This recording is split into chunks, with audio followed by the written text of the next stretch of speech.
What a roller coaster of a week it has been in Nigeria. We've got the highs, the lows, the drama, everything you signed up. If you missed it, we got to recap right now. We don't want the military in Mangu local government.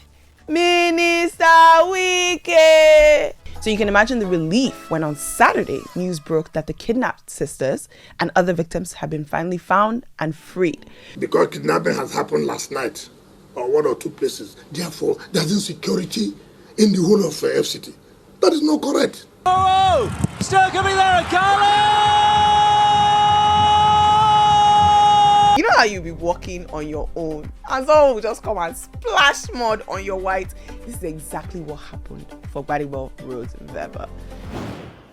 Kicking off on a very high and positive note, and one of the best pieces of news that came out this week, Najiba's sisters and other Abuja kidnap victims have finally found freedom.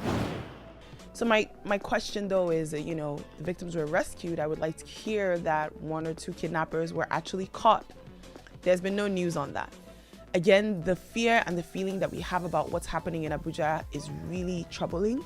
I would like to still see our ministers and the parties who are responsible for keeping Nigeria safe, the security sector, really stepping up.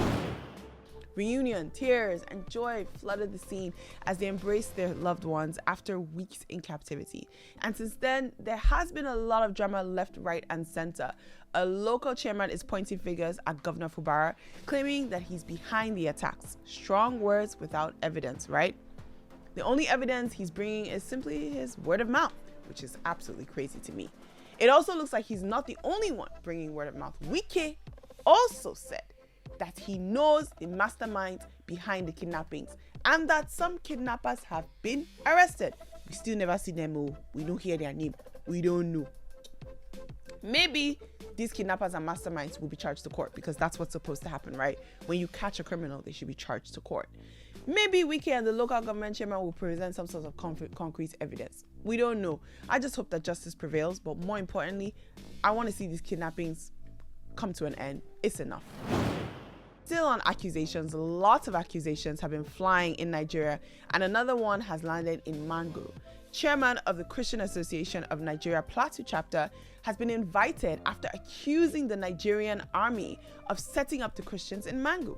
He accused them of enforcing curfews and also leaving them vulnerable to attacks, and they are being nonchalant to their reports. The chairman also went ahead and said that the residents of Mangu should defend themselves and that the Nigerian army should leave. They should vacate the town. Is the Nigerian army not supposed to be there to defend you? We in Mangu local government, as far as Christians are concerned, we don't want the military in Mangu local government. They should pack at their loads and go. We don't want them.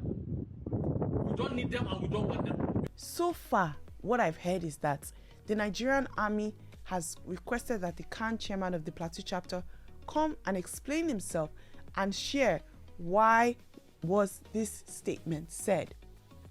What is he inferring? What is he stating?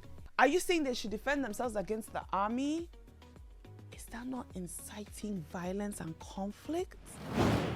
Petrol is going down. I'm excited. Yes, you are going to say, Bolanle, how can you believe this? I believe it. Talking about promises, more good news in the weeks as we might not have to be queuing for fuel, and even more so, our fuel prices might go down. I hope so, because the amount of money I spend on petrol these days is outrageous. The CBN governor has predicted that there's going to be a drop in the fuel prices this year. Port Harcourt's Dangote refineries gearing up to start operations. Could this be the thing that we're waiting for? Is this the icing on the cake that Nigeria is going to have, and we're going to say, Nigeria, you finally do something good? Let's see. Fingers crossed. The CBN governor has promised, and I won't say his pinky swear, that the petrol prices are going down in 2024. We all know that ever since the last few years, the way petrol has gone up, how much it's affected our livelihoods. The cost of food has gone up. The cost of transportation has gone up. I know how much I spent to fuel my car. It is not a joke. Now, we recently heard good news that is because of the Dangote refinery that hopefully will be starting operations soon, the prices of oil are going to be going down.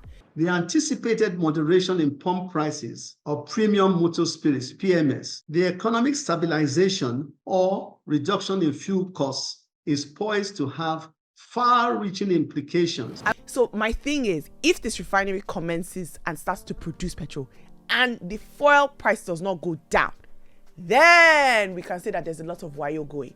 But me, I'm having hope and faith in the fact that this is going to happen. I want to see fuel down back to 100 naira per liter. Do you guys remember those good old days when it was 97 naira per liter? 97 naira per liter fuel. I will even take 200 naira per liter. What? And if you looked up to the sky this week, you would have seen that the Super Eagles did amazing. They had a solid victory against Guinea-Bissau, 1-0. It was an own goal. And of course, they made it to the knockout stage. Now, let's hope that they're going to continue on a winning streak and that Nigeria will have a field day.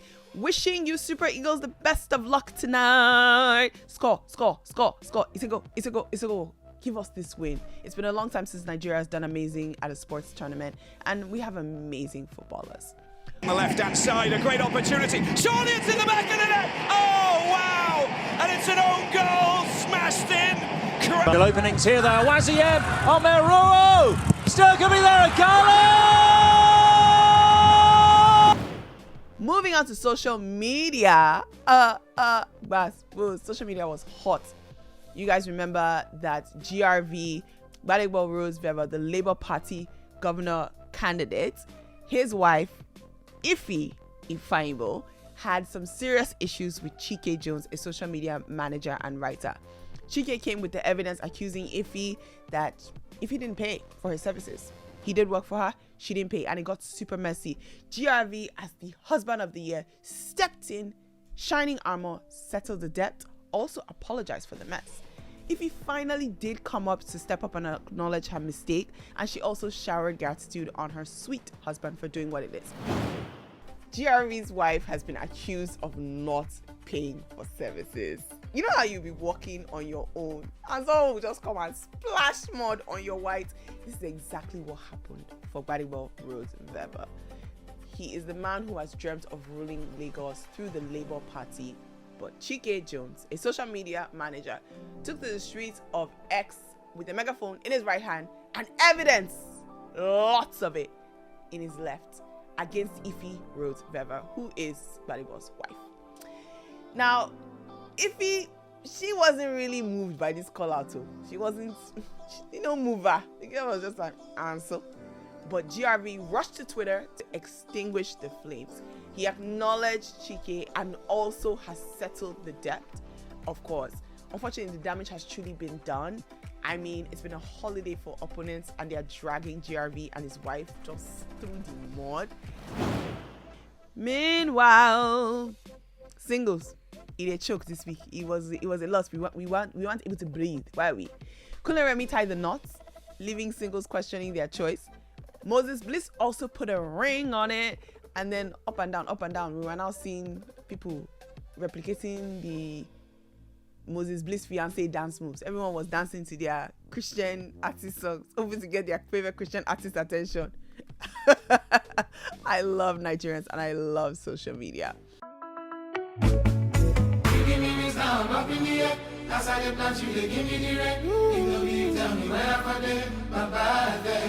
This week had so many ups and downs, and one thing remains constant is the fact that we are a hopeful nation, and I have to say I love my dear country, and I know you guys are Scooper app viewers love this country. If you have not caught up on any of the previous episodes, make sure that you hit the playlist button and you can watch all the videos. And of course, don't forget to share with your friends. Sharing is caring. You can use the share button to share them straight into your WhatsApp status and to share them into your Facebook status, so people know that you're caught up with the Scoop with Bolanle, because this is where we give you the best and most exciting commentary on what's happening in Nigeria.